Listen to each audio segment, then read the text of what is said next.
പ്രണയിനി ഭാഗം 26.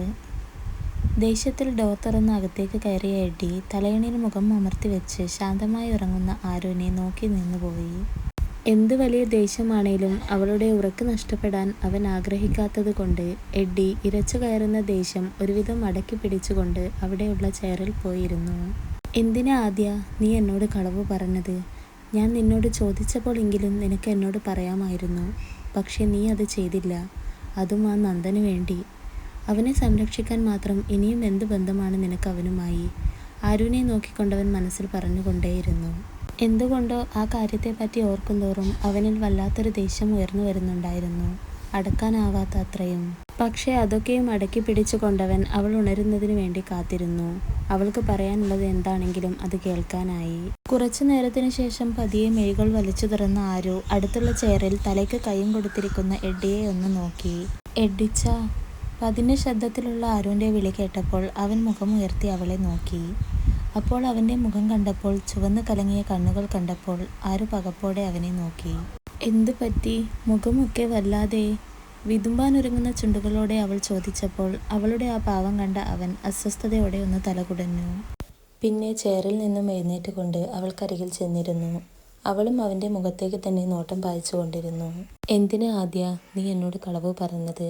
ഞാനൊന്നും അറിയില്ല എന്ന് നീ കരുതിയോ? ഇപ്പോൾ എനിക്കെല്ലാം മനസ്സിലായി. നീ ഇങ്ങനെ കിടക്കാൻ കാരണം ആ നന്ദകിഷോർ അല്ലേ? അത് പറയുമ്പോൾ നന്ദനോടുള്ള ദേഷ്യത്താലും അവൾ തന്നോട് കളവ് പറഞ്ഞു എന്നതിൻ്റെ സങ്കടത്താലും അവൻ്റെ കണ്ണുകൾ ചുവന്ന് കലങ്ങുകയും മുഖത്ത് ദേഷ്യം ഇരച്ചു കയറുകയും ചെയ്യുന്നുണ്ടായിരുന്നു. ആരു ആണെങ്കിൽ അവൻ്റെ ചോദ്യത്തിലും ഭാവത്തിലും ആകെ പേടിച്ചു നിൽക്കുന്നായിരുന്നു. എഡ്ഡിച്ച. അത് പിന്നെ ഞാൻ. ആരുവിന് വിറച്ചിട്ട് വാക്കുകൾ പോലും പുറത്തേക്ക് വരുന്നില്ലായിരുന്നു. എന്നിട്ടും അവൻ്റെ മുഖം ശാന്തമാകുന്നില്ലെന്ന് കണ്ട ആരു പതിയെ അവൻ്റെ നെഞ്ചിലേക്ക് തലചേർത്ത് വെച്ചുകൊണ്ട് അങ്ങനെ തന്നെ ഇരുന്നു, അവൻ്റെ ഹൃദയതാളവും കേട്ടുകൊണ്ട്. എഡ്ഡിച്ച, ഞാൻ കാരണം എല്ലാവരും വിഷമിക്കുമെന്നോർത്താണ് ഞാൻ അങ്ങനെ പറഞ്ഞത്. അല്ലാതെ എനിക്കിന്ന് അയാളുമായി ഒരു ബന്ധവുമില്ല, കാണുകയും വേണ്ട. കരഞ്ഞുകൊണ്ട് ആരു പറഞ്ഞപ്പോൾ എഡ്ഡി ഒന്നും മിണ്ടാതെ അവളെ കേട്ടിരുന്നു. അല്ലെങ്കിലും സ്ത്രീകൾക്ക് അവരുടെ വിഷമങ്ങളും പരാതികളും പേടിയും സങ്കടവും സന്തോഷവും ഒക്കെ പങ്കിടാൻ ഒരാൾ വേണം. പരിഹാരമായല്ല, കേൾവിക്കാരനായി. എന്നോട് ദേഷ്യമായോ എഡ്ഡിച്ച? സത്യമായിട്ട് ഞാൻ അങ്ങനെ മാത്രമേ വിചാരിച്ചിരുന്നുള്ളൂ. അവനൊന്നും മിണ്ടാതെ ഇരിക്കുന്നത് കണ്ട ആരു സങ്കടം നിറഞ്ഞ മുഖത്തോടെ അവനെ തല ഉയർത്തി നോക്കി. അപ്പോൾ എഡ്ഡി അവളെ ഒന്ന് നോക്കിക്കൊണ്ട് അവളുടെ നെറ്റിയിൽ അമർത്തി ചുംബിച്ചപ്പോൾ അവൻ ഓക്കെ ആയെന്ന് അവൾക്ക് മനസ്സിലായി. കാരണം അവൻ്റെ ആ ചുംബനത്തിൽ നിറയെ സ്നേഹം മാത്രമായിരുന്നു, അവിടെ പരിഭവം പോലും ഇല്ലായിരുന്നു. അതുകൊണ്ട് തന്നെ ആരുവും സന്തോഷത്തോടെ അവൻ്റെ കൈക്കുള്ളിൽ തന്നെ ഒതുങ്ങിയിരുന്നു. കുറച്ചു നേരത്തിന് ശേഷം എന്തോ ഓർത്ത പോലെ എഡ്ഡി ആരുവിനെ നോക്കി. ഇനി നീ എന്നോടൊന്നും മറച്ചു വെക്കില്ല എന്ന് എനിക്കിപ്പോൾ സത്യം ചെയ്തു തരണം ആദ്യ. കാരണം ഇനിയും ഇങ്ങനെയൊന്ന് നിന്നിൽ നിന്നുണ്ടായാൽ എനിക്കത് താങ്ങാൻ പോലും ആവില്ല. ആരുവിനെ നോക്കി എഡ്ഡി പറഞ്ഞപ്പോൾ ഒന്ന് തലയാട്ടിക്കൊണ്ടവൾ അവൻ്റെ നെറ്റിയിൽ അമർത്തി ചുംബിച്ചു. ഇനി എൻ്റെ ലൈഫിലെ കുഞ്ഞു കാര്യമാണെങ്കിൽ കൂടിയും എല്ലാം ഞാൻ ഇച്ചായനോട് പറയും. ഒന്നും മറച്ചു വെക്കില്ല, സത്യം. ആരു പറഞ്ഞപ്പോൾ അവൻ ചെറുചിരിയാലെ അവളെ ചേർത്ത് പിടിച്ചു.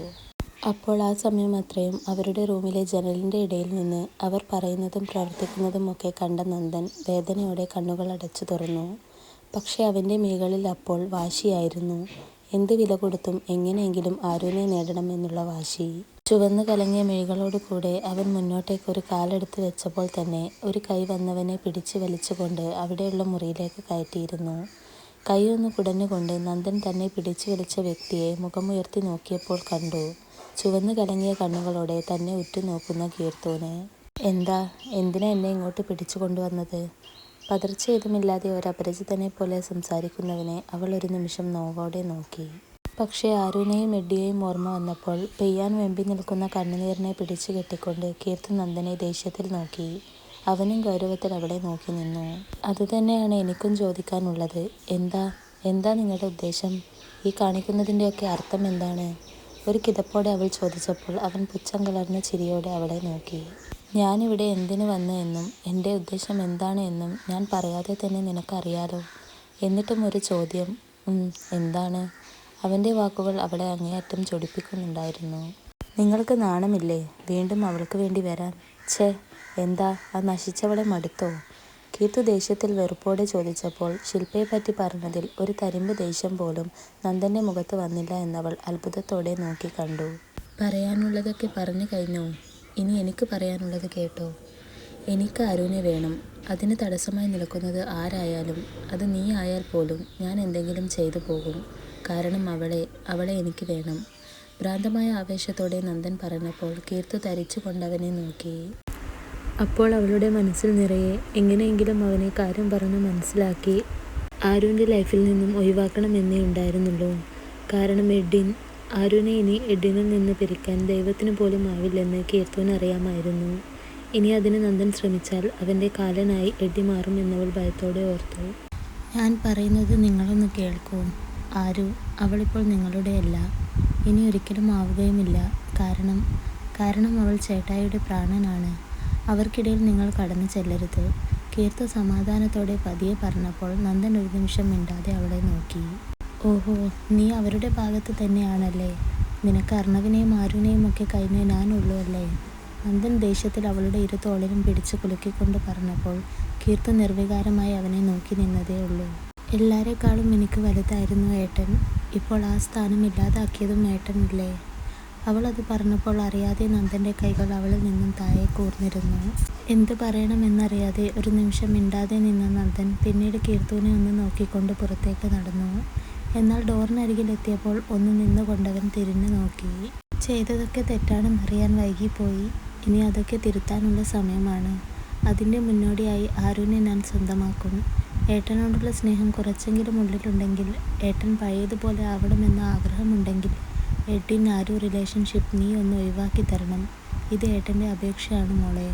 അവൾക്ക് നേരെ കൈകൂപ്പിക്കൊണ്ട് നിറഞ്ഞ കണ്ണുകൾ തുടക്കുക പോലും ചെയ്യാതെ നടന്നു നീങ്ങുന്നവനെ കീർത്തു നോക്കി നിന്നു. അപ്പോൾ അന്ന് ആദ്യമായി അവളുടെ മനസ്സ് ഏട്ടൻ്റെ ഭാഗത്തേക്ക് ചാഞ്ഞു തുടങ്ങുന്നുണ്ടായിരുന്നു. ഏട്ടൻ പഴയതുപോലെ ആവാൻ, തന്നോടുള്ള ഏട്ടൻ്റെ സ്നേഹം തിരിച്ചു വരാൻ അവളുടെ മനസ്സും ആഗ്രഹിച്ചു തുടങ്ങി. ആ ഒരു ആഗ്രഹത്തിലൂടെ പലതും നഷ്ടമാകുമെന്നറിയാതെ. ഇതേസമയം കീർത്തുവിനെ അവിടെങ്ങും കാണാതെ നോക്കുകയായിരുന്നു അപ്പു. ടെൻഷൻ കാരണം അവൻ്റെ മുഖം ആകെ വിളറിയിരുന്നു. കുറച്ചു ദൂരെ ചെന്നപ്പോഴാണ് അവിടെയുള്ള ഒരു മുറിയിൽ ജനലിലൂടെ പുറത്തേക്ക് നോക്കി നിൽക്കുന്ന കീർത്തുവിനെ അവൻ കണ്ടത്. അപ്പോൾ അവളെ കാണാതെ വന്നപ്പോഴുള്ള പേടിയും വെപ്രാളവും ഒക്കെ ദേഷ്യത്തിലേക്ക് വഴിമാറിയപ്പോൾ കലിപ്പോടെ അവൻ അവൾക്കരികിലേക്ക് നടന്നെടുത്തു.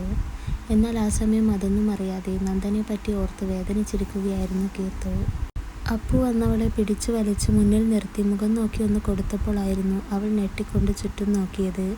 നന്ദൻ പോയപ്പോൾ തൊട്ടുള്ള നിൽപ്പായിരുന്നു താനെന്നറിഞ്ഞപ്പോൾ അവൾ മുന്നിൽ കലിപ്പിച്ച് നിൽക്കുന്ന അപ്പുവിനെ പേടിയോടെ നോക്കി.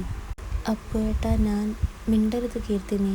എവിടെയെങ്കിലും പോകുവാണെങ്കിൽ എന്നോട് പറഞ്ഞു പോകണമെന്ന് ഞാൻ നിന്നോട് പറയുന്നതല്ലേ. പിന്നെ ഇവിടെ എന്തുണ്ടാക്കാനാണ് നീ വന്നത്? അപ്പു ദേഷ്യത്തിൽ അവളെ വഴക്ക് പറഞ്ഞു കൊണ്ടിരുന്നപ്പോൾ കീർത്തുവിൻ്റെ കണ്ണുകൾ നിറഞ്ഞു വന്നു. അപ്പോൾ അവളുടെ മനസ്സിൽ നിറയെ നന്ദൻ പറഞ്ഞ വാക്കുകൾ മാത്രമായിരുന്നു. എൻ്റെ ഏട്ടൻ ഇതുവരെ എന്നെ നുള്ളി നോവിച്ചിട്ട് പോലും ഇല്ലാലോ. വിഷമത്തോടെ അവൾ ഓർത്തു.